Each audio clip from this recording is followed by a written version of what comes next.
All right, still on Youth Day commemorations, let's take you to KZN now. This is where IFP leader Velenkosini Hlabisa is speaking at a youth rally at Mangosuthu University of Technology. Let's listen in. Our councillors and all our structures, the IFP members who are present in this gathering, and those who are following us in the various media platforms, the people of South Africa, our youth, and also the media in our midst.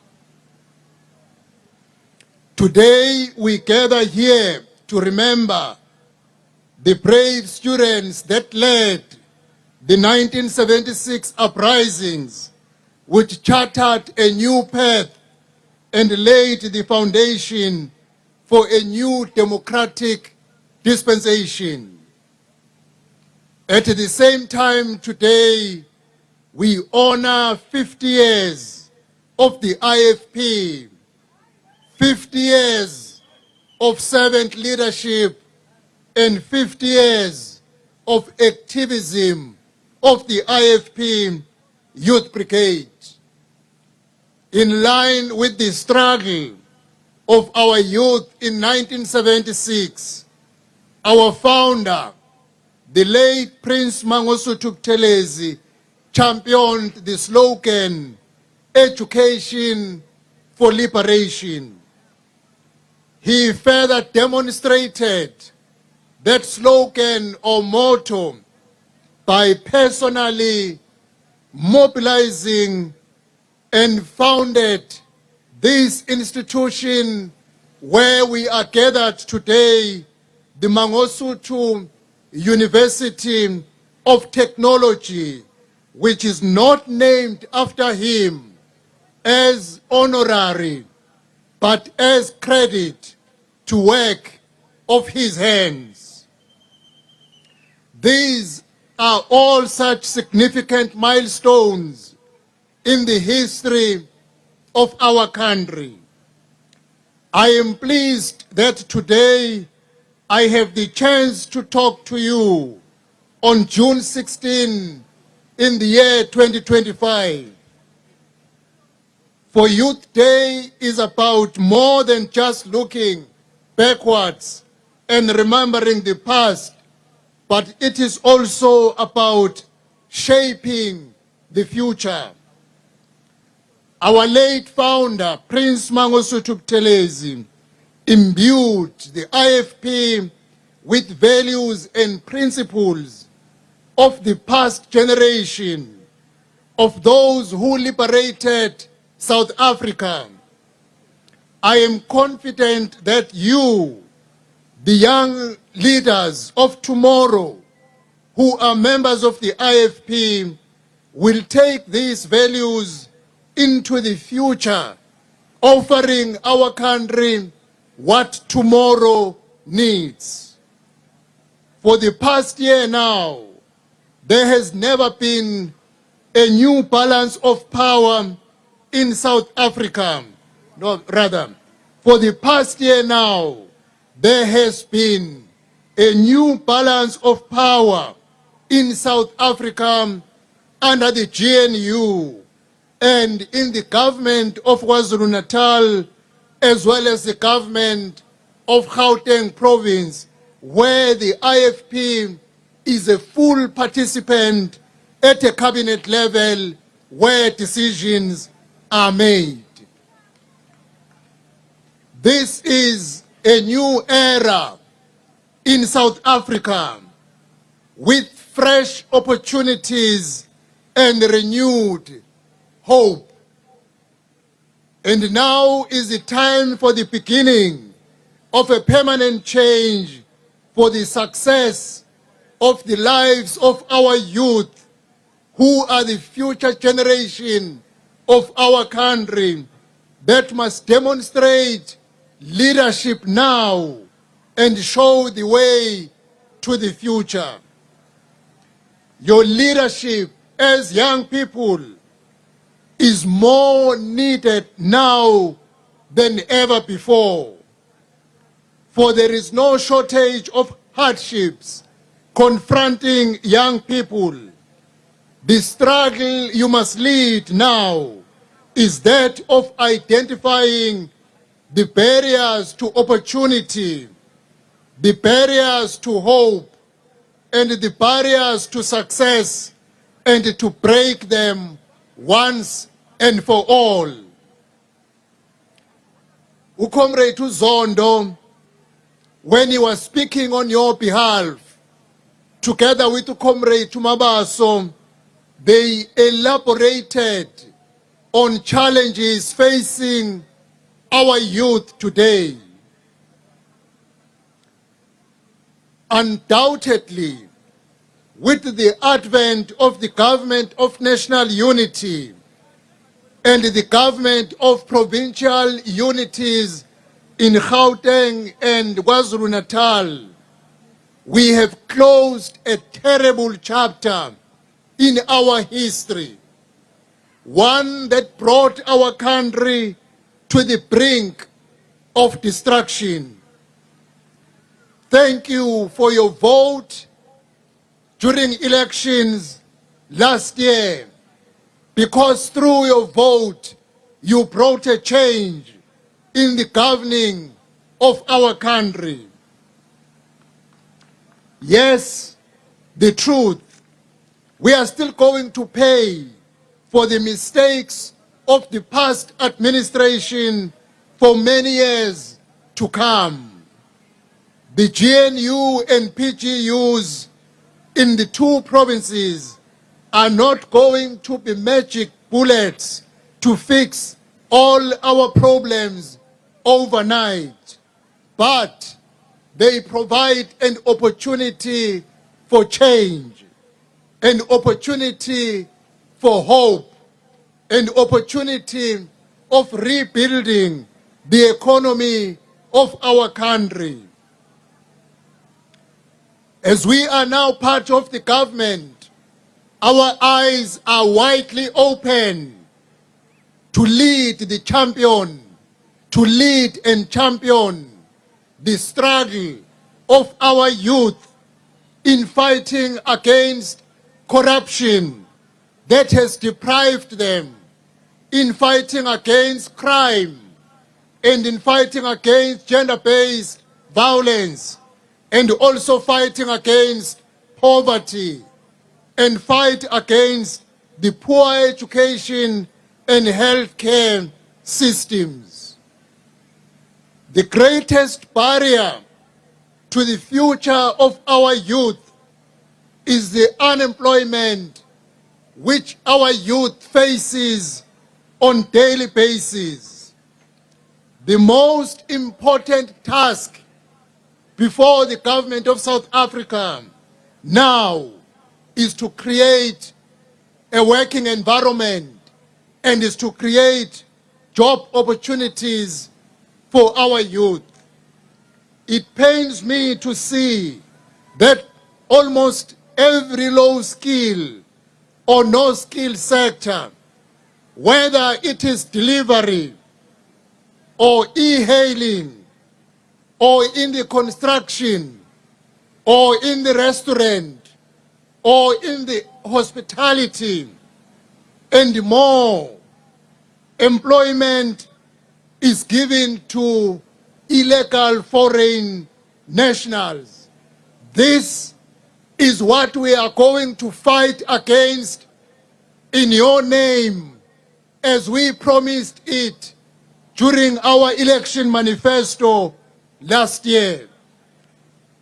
As you requested, Comrade Zondo, the private members' bill of 80% job opportunities to be given to South Africans and only 20% to foreign nationals with skills that we do not have, we are going to champion that bill and canvass all partners in the GNU, as well as other political parties in the opposition, to support that bill, because it will be a breakthrough for the youth of our country. because our youth needs jobs now. We are going to fight that the illegal foreign nationals with no skills needed in South Africa, they must be taken back to their respective countries. This is not xenophobic, and we have not changed our stance as we committed to this cause. Last year in our election manifesto, the private members' bill that was championed and tabled by Comrade Liesel van der Merwe is going to come back so that we see to it that our youth get the job opportunities they deserve the most. I know the character of the IFP youth. I know that you want work. None of you is asking for a free ride. None of you is asking for a handout. The 350 is too little to meet your basic needs. What you are asking for is decent work and decent education that will allow you to earn more money once you get the employment. What you need most is a chance to gain experience and to be equipped with skills that are needed and that can contribute to the economy of our country. You are asking to become part of the development of South Africa, and you are asking to be part of the solution to the shrinking economy. We made a promise to you when we went to elections. We remain committed in that promise that inside the government we will fight for you. We will fight for your rights, and we will lead a campaign that will see the entry-level jobs reserved for the youth of South Africa, not the foreign nationals. We will fight that every opportunity that becomes available in the workspace is an opportunity for a young South African. To this end, we are putting the final touches to the legislation that will serve very soon in front of the Parliament that will ensure that the jobs that requires no skill and the low-skilled jobs are secured for young South Africans, not the foreign nationals. We must face the facts today as they are. There is a big barrier to the economic development that begins in our education system. There is something seriously wrong in the foundation we are providing to our youth, and there is a mismatch between the needs of the economy and our education system, what it is producing. The education that you are receiving is not preparing you for the job market. This is a big barrier that we must fight against at a government level, that the education system in our country must produce the youth that will be relevant for the job opportunities that are available. We know even today we are sitting with thousands of graduates, but some are relevant for job opportunities. We are sitting with educators who are unemployed, but we are happy because the budget that we fought for met the promise that we promised last year, that we will fight for the unemployed educators to get employed in our schools, that we will fight for the medical doctors that are unemployed to get employed. In that space, we are satisfied as the IFP because the budget that has been finally approved has afforded an opportunity for the educators to be employed and doctors and all medical related employees with qualifications sitting at home to be employed. We are going to begin a program now that every graduate who is sitting at home, those who may not be relevant to the available job opportunities, there must be a reskilling of those graduates so that they do not stay at home for many years and watch their dreams collapsing during their lifetime. We want our youth who has completed their matric, who cannot pursue further education, to be given special skills with the education they have so that they can get the job opportunities. This also includes our youth who could not finish matric, those who dropped at school. They still have a future to pursue. We want to champion the education system that will ensure that when our learners, either they finish matric or they drop before finishing matric.